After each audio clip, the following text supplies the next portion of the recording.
উত্তর দিনাজপুর জেলার কালিয়াগঞ্জের ৫ নম্বর ওয়ার্ডের শান্তি কলোনি এলাকায় রাতের আধারে তৃণমূল কংগ্রেসের নির্বাচন কার্যালয়ের পতাকা ও ফেস্টুন ছিঁড়ে ফেলার অভিযোগ উঠেছে। মঙ্গলবার সকালে ঘটনাটি নজরে আসতে তৃণমূল শিবিরে ক্ষোভ ছড়িয়ে পড়ে।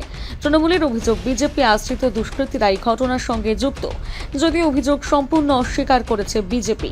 বিজেপির দাবি এটি তৃণমূলেরই সাজানো নাটক। এই প্রসঙ্গে তৃণমূলের দলীয় পর্যবেক্ষক দেবোত্তম দাস অভিযোগ করে বলেন, সোমবার রাতে শান্তি কলোনির পীরতলা এলাকায় তৃণমূলের অস্থায়ী নির্বাচন কার্যালয়ে হামলা চালিয়ে পতাকা এবং ফ্লেক্স ছিঁড়ে ফেলা হয়েছে।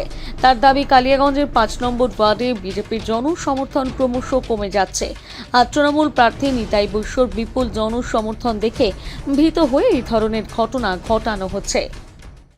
আমাদের অভিযোগ হচ্ছে, আমাদের ৫ নম্বর ওয়ার্ডের তৃণমূল কার্যালয় যেটা আছে, ইলেকশনের কার্যালয় যেটা তৈরি করা হয়েছিল, সেটাকে কালকে রাত্রে বিজেপির দুষ্কৃতীরা জঘন্য পরিচয় দিয়েছে, জঘন্য মনের পরিচয় দিয়ে তারা আমাদের ব্যানার ছিঁড়েছে, পতাকা ফেলে দিয়েছে, আমাদের ওপরের দলীয় কার্যালয়ের যে ব্যানার ছিল সেটাকে একদম উড়িয়ে নিয়ে চলে গেছে।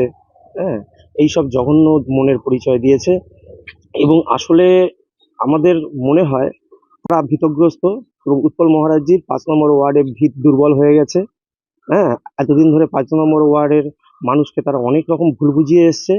এখন আমাদের ওয়ার্ড প্রেসিডেন্ট ২ জন আছেন এবং আমাদের আরো মহিলা প্রেসিডেন্ট আছেন এবং আমাদের কর্মীরা সবাই সজাগ হয়ে গেছেন। তারা সকল মানুষকে, ৫ নম্বর ওয়ার্ডের মানুষকে সজাগ করে তুলেছেন। এতে তাদের ভিত দুর্বল হওয়ার জন্য তারা ভীতগ্রস্ত হয়ে এরকম দুষ্কৃতিকর কাজকর্ম চালিয়েছে আমাদের দলীয় কার্যালয়ে কালকে রাত্রিবেলায়। আপনারা কি নির্বাচন কমিশন বা থানা অভিযোগ করেছেন? না, আমরা এখান থেকে এখনই আসলাম, আমরা একটু দেখে নিয়ে আমরা এখনই নির্বাচনী কার্যালয়কেও অবজেকশন জানাবো এবং থানাতেই এখন এফআইআর করবো। অন্যদিকে তৃণমূলের অভিযোগ উড়িয়ে দিয়ে বিজেপির শহর মণ্ডল সভাপতি অপূর্ব রায় বলেন, এই অভিযোগ সম্পূর্ণ ভিত্তিহীন। বিজেপি এই ধরনের কাজ করে না।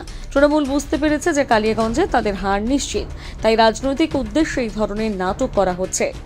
বিজেপি পার্টি এমন একটা পার্টি, তারা নিজের রাজনীতি চমকানোর জন্য এরকম নোংরামি করে না।